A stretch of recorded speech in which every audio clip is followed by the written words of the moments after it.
अस्सलाम वालेकुम guys, this is me Mohammad Usman and welcome to our YouTube channel. Hope you will be fine. आज के video session में हम बात करेंगे पाकिस्तान के बजट की 2023 और 24 की, जो कि अनाउंस किया 9 मई को पाकिस्तान के फाइनेंस मिनिस्टर इसहाक डार साहब ने।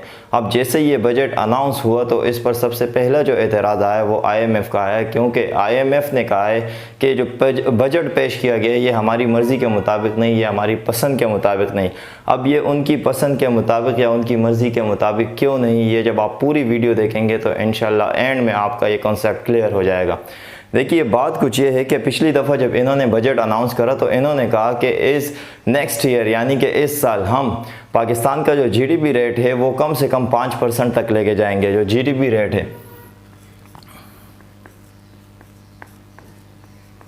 GDP रेट इन्होंने कहा कि हम कम से कम 5% तक लेके जाएंगे। अब GDP रेट क्या है? किसी भी सूबे, इलाके या एरिया के अंदर जो पैसों की मद में लेन देन होती है उससे जो पैसा बनता है वो उस इलाके का GDP रेट या GDP कहलाता है।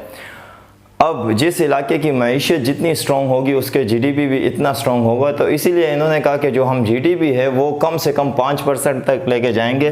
लेकिन इस दफ़ा उसके बिल्कुल अगेंस्ट कहानी दोबारा देखने को मिली। जो GDP रेट था वो 0.29% था। बहुत बड़ा डिफरेंस है, ज़ाहिर बात है इसमें।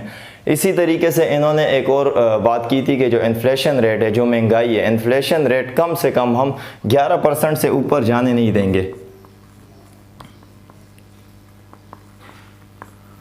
इन्फ्लेशन रेट के बारे में इन्होंने कहा था कि 11% से ऊपर जाने नहीं देंगे, जबकि इस दफ़ा जो इन्फ्लेशन रेट था वो था 29.2%। इसमें भी बहुत बड़ा डिफरेंस है। ज़ाहिर बात है जब आप जो है ना जब आपकी GDP ऊपर की तरफ GDP नीचे आ रही हो और इन्फ्लेशन रेट ऊपर की तरफ जा रहा हो तो मुल्क खसारे में, इसका वाज़ेह मतलब है। और इस सिचुएशन को हम बोलते हैं स्टैगफ्लेशन।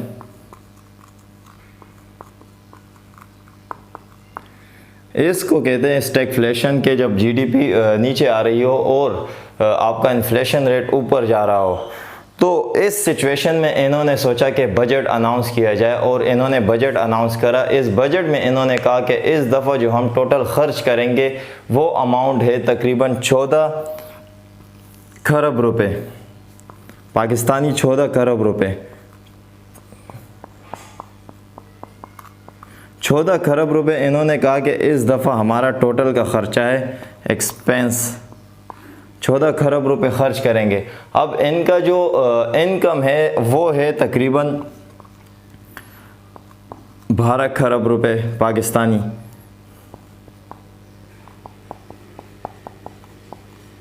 12 खरब इनका इनकम है, जबकि 14 खरब खर्च करने जा रहे हैं। ज़ाहिर बात है कि इसके लिए जब आपका इनकम कम हो और आपके एक्सपेंसेस ज़्यादा हो तो अब एक्सपेंसेस को पूरा करने के लिए आपको उधारी, मज़ीद कर्ज़ ही लेना पड़ता है, उधार ही लेना पड़ता है। और सिर्फ इतना ही नहीं, ये खसारा कहाँ पर है इसको देखें। इनके पास टोटल 12 खरब रुपए, इस 12 खरब में ये 5 खरब तकरीबन देंगे सूबों को।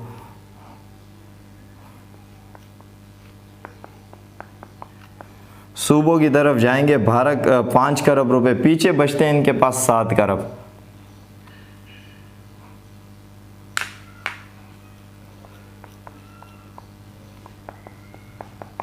सात खरब इनके पास बचते हैं, जबकि इनका जो एक्सपेंस है वो है राउंड अबाउट 14 खरब रुपए। अब 7 खरब का तकरीबन खसारा है। इस खसारे को ये कहाँ से पूरा करेंगे? इसके लिए ज़ाहिर बात है सब जानते हैं कि एक ही रास्ता है, ये कर्ज़ लेंगे, उधार लेंगे। तो इसी के लिए इन्होंने पहले से ही शेड्यूल बना चुके हैं, पहले से ही प्लानिंग कर चुके हैं, क्योंकि पाकिस्तानी सियासी लीडर है। इन्होंने कहा कि इस दफ़ा हम टोटल जो कर्ज़ लेंगे वो होगा, जो टोटल उधार लेंगे वो तकरीबन होगा 24 अरब डॉलर। 24 अरब डॉलर का इन्होंने प्लान बना चुके हैं पहले से ही कि इतना हम उधार लेंगे। इस 24 अरब डॉलर में इन्होंने कहा कि सऊदीया से हम लेंगे कम से कम 5 अरब डॉलर। इसी तरह इन्होंने कहा कि हम चाइना से, पड़ोसी मुल्क से, जो कि हर टाइम हमारे काम आते हैं, उनसे लेंगे तकरीबन 4 अरब डॉलर।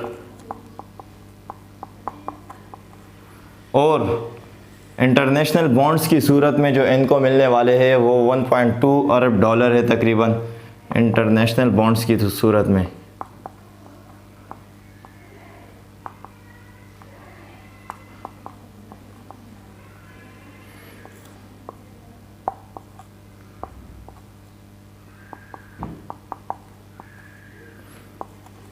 इसी तरीके से और भी इसकी सूरतें हैं, और इसमें एक सूरत ये है कि हम IMF से लेंगे, जो कि IMF देगा हमें 2.5 अरब डॉलर, यानी कि 2.5 अरब डॉलर हम IMF से लेंगे, जिसकी पहली किस्त 1.2 अरब डॉलर होगी, और जिसकी पहली किस्त तकरीबन 1.2 अरब डॉलर IMF इनको देगा। लेकिन मसला ये है कि IMF ने तो खुला कह दिया, क्लियर कह दिया कि हम इस दफ़ा आपको कर्ज़ नहीं देने वाले। उसकी वजह यह है कि जो बजट पेश किया गया वो हमारी पसंद के मुताबिक नहीं। अब उनके पसंद के मुताबिक क्यों नहीं, उसकी वजह यह है कि इन्होंने जो बजट पेश किया वो आवाम को खुश करने के लिए किया। ज़ाहिर बात है आगे इलेक्शन है, आवाम को कैसे खुश किया, इन्होंने टैक्सेशन पर इंतहाई रियायत दी, टैक्स बहुत कम कर दिए। अब टैक्स क्या कम किए इनको, इसको ज़रा देखते हैं।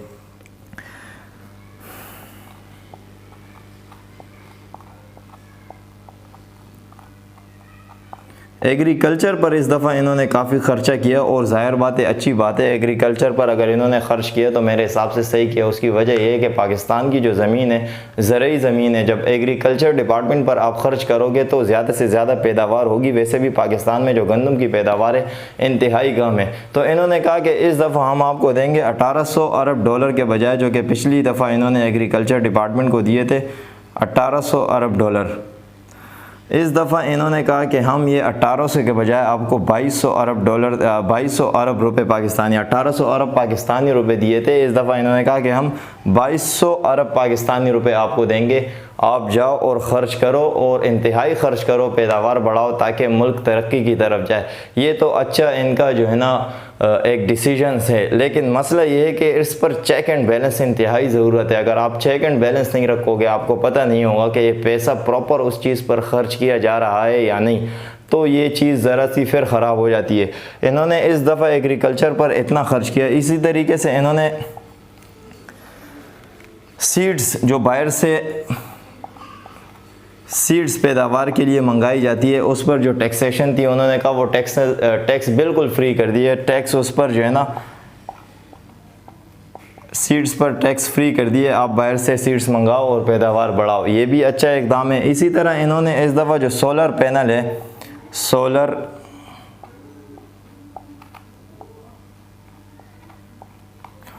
पैनल पर जो बैटरियां वगैरह है, सोलर है, जो कि आसान अल्फाज में अगर आपको कहूँ DC करंट जो है, वो जो DC करंट पैदा करता है, उस पर टैक्स इन्होंने इंतहाई कम कर दिए, बिल्कुल फ्री कर दिए, एक किस्म के बहुत कम किए।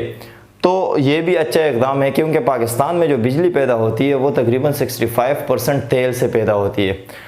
अब तेल तो हमारे पास अपना है ही नहीं, इसी वजह से ये बिजली हमें इंतहाई महंगी पड़ती है। तो इन्होंने सोचा कि ये सोलर पैनल और बैटरियों वगैरह पर अगर हम टैक्स कम करें तो इससे आवाम जो है ना खुश भी हो जाएगी। दूसरी बात, बिजली भी बच जाएगी, हमारा भी फ़ायदा है, आवाम का भी फ़ायदा है, और आवाम सोलर की तरफ आएंगे, बैटरियों DC करंट की तरफ आएंगे, जो कि अच्छी बात है। लेकिन वही बात है कि इस पर अमल दरामद भी हो और इसको कोई पूछे भी। इसी तरीके से इन्होंने जो रेमिटेंसेस है, जो बाहर कंट्रीज़ से रेमिटेंसेस पर इन्होंने जो 2% टैक्स था, 2%, वो इन्होंने फ्री कर दिया, बिल्कुल ख़त्म कर दिया। रेमिटेंसेस वो है जो कि बाहर कंट्रीज़ से, यूरोप से, जापान से, मलेशिया से, जर्मनी से जो लोग पैसा भेजते हैं पाकिस्तान में, उस पर जो 2% टैक्स था वो भी कम कर दिया। तो ये जो टैक्सेशन इन्होंने कम किया। इसी तरह इन्होंने क्रेडिट कार्ड पर जो पाकिस्तान से बाहर पैसा भेजते हैं उस पर 5 से 6% टैक्स बढ़ा दिए इस बजट में। ये जो टैक्सेस कम किए, बेसिकली IMF को जो मसला है इन टैक्सेस से, और जाहिर बात है होना भी चाहिए, क्योंकि उन्हें अगर कोई उम्मीद नज़र नहीं आएगी कि जो हमारा पैसा हम दे रहे हैं ये हमें वापस रिटर्न होगा, ये हमें मिलेगा या नहीं, तो वो कैसे हमें उधार दे सकते हैं। ये आपकी गैदरिंग में भी आपको ऐसे दोस्त मिलेंगे कि कहते हैं यार 1000 रुपये दे, 1 घंटे बाद ले ले। अब बंदा सोचता है कि यार जब 1 घंटे बाद इसने वापस देने तो ले क्यों रहा है। तो इसी तरीके से IMF भी सोचता है कि यार ये जो पैसा मैं दे रहा हूँ, ये पैसा वापस ये देगा कैसे, कहाँ से देगा, हमें इसके पास कहाँ से आएंगे। तो इस तरीके से IMF कहता है कि हम आपको पैसा तो देंगे, डॉलर तो दे देंगे, लेकिन बात यह कि इसके लिए आपको हमें मुतमईन करना पड़ेगा, और वो मुतमईन ऐसे करना पड़ेगा कि आप टैक्स ज़्यादा से ज़्यादा अपने बंदों पर लगाएं, टैक्स बढ़ाएं, ताकि हमें उम्मीद हो कि जो टैक्स बढ़ रहा है ये टैक्स हमारे पास वापस आएगा और इन्हीं टैक्सों का पैसा हमारे पास आएगा। अब IMF इतना अच्छा तो है ही नहीं, देखिए बिजनेसमैन है, ज़ाहिर बात है बिज़नेस की तरह सोचते हैं, वो किसी पर रहम थोड़ी खाते कि गरीब है या बुरे हालात में, नहीं। IMF हमें जो पैसा दे रहा है, जो डॉलर दे रहा है, वो सूद समेत हमें से वापस लेगा, और हमारे गवर्नमेंट, हमारे हुक्मरान इस चीज़ को बड़े शौक़ से लेते हैं और ले के अपने ऊपर कर्जा बढ़ाए जा रहे हैं। इसी वजह से आज हम इतने खसारे में हैं। ये टैक्सेशन तो इन्होंने फ्री की, अच्छा इकदाम है, लेकिन IMF को इससे मसला है। अब IMF के बग़ैर हम चल सकते हैं या नहीं चल सकते, ये आप कमेंट सेक्शन में मुझे बताएंगे। आज के वीडियो सेशन में ये थी जो बजट 2023 और 24 पेश किया गया, इसको IMF को इससे क्यों मसला है, जो आपके सामने डिस्क्राइब कर दिया, बयान कर दिया। आप मुझे कमेंट सेक्शन में बताएं कि IMF के बगैर हम चल सकते हैं या नहीं।